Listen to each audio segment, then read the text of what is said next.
এই বিলটার ব্যাপারে জনমত যাচাইয়ের জন্য দিয়েছি এই জন্য, বহুল প্রচারের জন্য। অর্থাৎ একটা বিল পাশ হওয়ার আগে জনগণের কাছে যখন আমরা এটা প্রচার করব এবং জনগণের কাছে আমরা সরকারি বিরোধী দল সমস্ত মাননীয় সংসদ সদস্যরা এটার সপক্ষে যখন জনমত গঠন করতে আমরা যাব, তখন জুয়ার বিরুদ্ধে অতীতে যেইভাবে মানুষের মধ্যে একটা বিরূপ প্রতিক্রিয়া ছিল, সেটাকে আমরা আরও তীব্র থেকে তীব্র আমরা গড়ে তুলতে পারবো। মাননীয় স্পিকার, আজকাল জুয়া হয় সাইবার স্পেসে, অনলাইনে, ডিজিটাল স্পেসে, বিভিন্ন ওয়েবসাইটে। এখানে আদালতের অনুমতি নিয়ে তল্লাশি করার যে সময়টা, সেই সময়ের মধ্যে সেই প্লেস অফ অকারেন্স এবং সেই যে ক্রাইম সংগঠনের এটা তার মধ্যে অপসারণ হয়ে যাওয়ার সম্ভাবনা আছে। ইনফরমেশন লিক হবে, আদালতে যাওয়া, অনুমতি নেওয়া। সংশোধনীতে সাধারণত প্রায় 4-5 মিনিট সময় পাওয়া যায় মাননীয় স্পিকার। তারপরেও আপনি যেহেতু নির্দেশ দিয়েছেন, আমি 2 মিনিটের মধ্যে আমার জনমত যাচাই সংশোধনী সবটাই আমি 2 মিনিটের মধ্যে শেষ করব। আমি প্রথমেই আমাদের সম্মানিত স্বরাষ্ট্রমন্ত্রী মহোদয়কে আন্তরিকভাবে ধন্যবাদ জানাচ্ছি।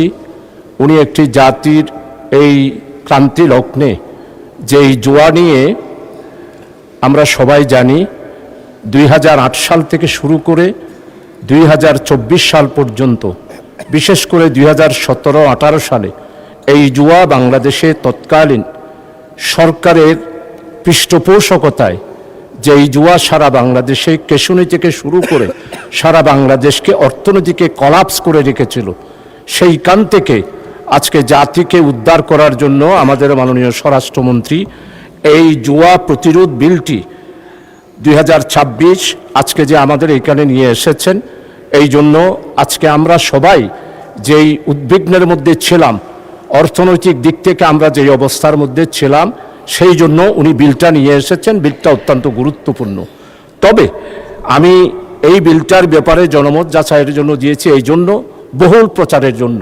অর্থাৎ একটা বিল পাশ হওয়ার আগে জনগণের কাছে যখন আমরা এটা প্রচার করব এবং জনগণের কাছে আমরা সরকারি বিরোধী দল সমস্ত মাননীয় সংসদ সদস্যরা এটার সপক্ষে যখন জনমত গঠন করতে আমরা যাব, তখন জুয়ার বিরুদ্ধে অতীতে যেইভাবে মানুষের মধ্যে একটা বিরূপ প্রতিক্রিয়া ছিল, সেটাকে আমরা আরও তীব্র থেকে তীব্র আমরা গড়ে তুলতে পারবো। সেই জন্যে এই বিলটি জনমত।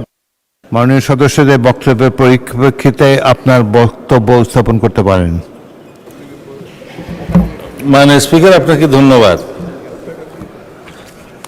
আমার কাছে আজকে মনে হয়েছে বিরোধী দলের পক্ষ থেকে সত্যিকারভাবে আইন প্রণয়নের কাজে যথাযথ ভূমিকা পালন করা হয়েছে। ধন্যবাদ মাননীয় সদস্যদের।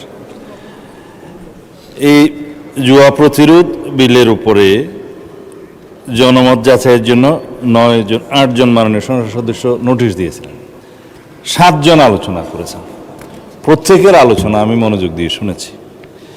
তার মধ্যে মাননীয় সদস্য জনাব শাহজাহান চৌধুরী, জনাব মোহাম্মদ আব্দুল গফুর, জনাব মোহাম্মদ জহিরুল ইসলাম, জনাব মোহাম্মদ আফজল হোসেন, তারা প্রত্যেকেই শুধু ধন্যবাদ জানিয়েছেন, আর বিশেষ কোনো বিষয়ে গভীরে যাননি। সেই জন্য তাদেরকে আমি ধন্যবাদ জানাই। শেখ মুজিবুর রহমান ইকবাল মাননীয় সদস্য বলেছেন এই আইন আরও কঠিন করা হোক। তারপরে জনাব আমির হামজা সাহেব মাননীয় সদস্য পবিত্র কোরআনের আয়াত পাঠ করে বলেছেন এই আইন শয়তানের জুয়া এবং মাদক এটা যেহেতু গুরুত্বপূর্ণ, জনমত যাচাই দেয়া হোক। এখানে জনাব কামরুল হাসান, তাকে ধন্যবাদ জানানো, বলেছেন যে এটাই রুট অফ অল ইভিল, এই মদ এবং জুয়া, চুরি, চিন্তায়, রাহাজানি ইত্যাদির জন্ম দেয়, সেই জন্য এটা আরও জনমত যাচাই দেয়া হোক। মাননীয় স্পিকার, একসাথে যেহেতু জনমত যাচাই এবং বাছাই কমিটির আলোচনা হয়েছে, তো বাছাই কমিটিতে 2 জন সদস্য গুরুত্বপূর্ণ আলোচনা করেছেন, একজন মনে হয় আরেকজন মধ্যে আলোচনা করেন। মাননীয় সদস্য জনাব আক্তার হোসেন এই সংক্রান্ত স্থায়ী কমিটিতে সদস্য ছিলেন, আর এই বিলের উপরে তিনি যথেষ্ট বক্তব্য সেই কমিটিতে প্রদান করেছেন। ওইখানে তার মতামতকে আমরা যথেষ্ট গুরুত্ব দিয়েছি। তো তারপরেও তিনি এখানে এটা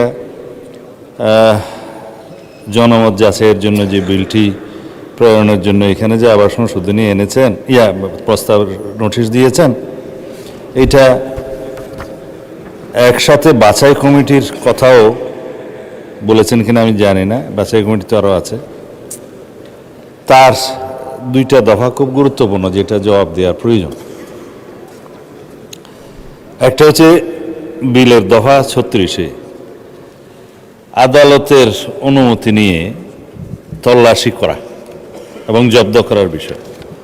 মানে স্পিকার, আজকাল জুয়া হয় সাইবার স্পেসে, অনলাইনে, ডিজিটাল স্পেসে, বিভিন্ন ওয়েবসাইটে। এখানে আদালতের অনুমতি নিয়ে তল্লাশি করার যে সময়টা, সেই সময়ের মধ্যে সেই প্লেস অফ অকারেন্স এবং সেই যে ক্রাইম সংগঠনের, এটা তার মধ্যে অপসারণ হয়ে যাওয়ার সম্ভাবনা আছে। ইনফরমেশন লিক হবে, আদালতে যাওয়া, অনুমতি নেওয়া। এছাড়া পুলিশের তো একটা ইনহেরেন্ট এখতিয়ার আছে বিভিন্ন সেকশনে, বিভিন্ন আইনে, সিআরপিসিতে, যে অপরাধ সংগঠনের কোনো জায়গায় তল্লাশি, জব্দ এবং গ্রেফতারের, সেটা আমরা এইখানে অনুসরণ করেছি। তো সেই জন্য এই দফায় ওনার যে প্রস্তাব, সেটা গ্রহণযোগ্য নয়। আর দফা 43-এর মধ্যে 43-তে তিনি বলেছেন যে কন্টেন্ট বা চ্যানেল ব্লক করার জন্য website, app, domain, IP address ও যোগাযোগ চ্যানেল ব্লক করার যে ব্যবস্থাটা, যে ক্ষমতাটা দেয়া হয়েছে এই আইনে, সেইটা যেন অপব্যবহার না হয়। তা আমি মাননীয় সদস্যকে অনুরোধ করব, এটা ডিজিটাল সিকিউরিটি অ্যাক্ট নয়, এটা কোনো সাইবার সিকিউরিটি অ্যাক্ট নয়, যেটার উপর আমরা বিল আনার জন্য চেষ্টা করছি। এটা আমাদের আইন প্রণয়ন প্রক্রিয়ার মধ্যে আছে। এটা আমরা ক্যাবিনেটে আলোচনাও করেছি, ড্রাফটও হয়েছে। ভবিষ্যতে বিল আকারে আসলে সেখানে স্থায়ী কমিটিতে যখন যাবে, ওখানেও আপনারা মতামত দিতে পারবেন, এবং দফাওয়ারি যখন সংশোধনী আসবে বা এই জনমত যাচাই বাছাই আসবে, তখনও আপনারা কথা বলতে পারবেন।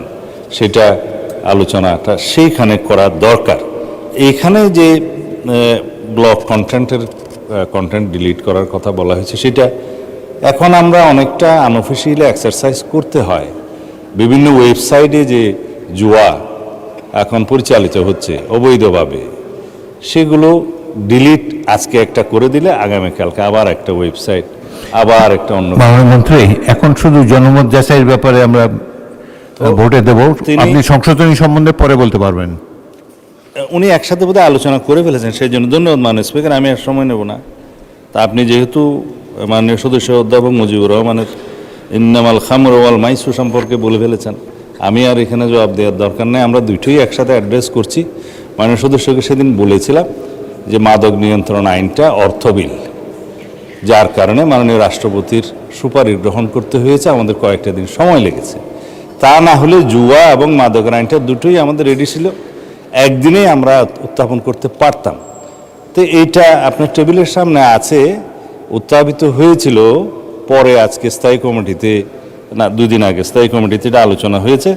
আজকে স্থায়ী কমিটির রিপোর্ট প্রদান করা হবে। টেবিলে বোধহয় সবার কাছে গিয়েছে, ইতিমধ্যে রিপোর্টটা দিলে, তো সেই রিপোর্ট অনুসারে ওখানে একটু পরিবর্তনও আনা হয়েছে। আপনাদের পরামর্শ মাফিক একটা ধারা অ্যাড করা হয়েছে, সেইটা সহ এখানে রিপোর্ট উত্থাপিত হয়েছে। সেটা যখন আমরা বিবেচনার্থে গ্রহণ করার জন্য আলোচনা করব, তখন মাননীয় সদস্য সেখানে কথা বলতে পারবেন। মাননীয় স্পিকার, এখানে আমার বক্তব্য শেষ।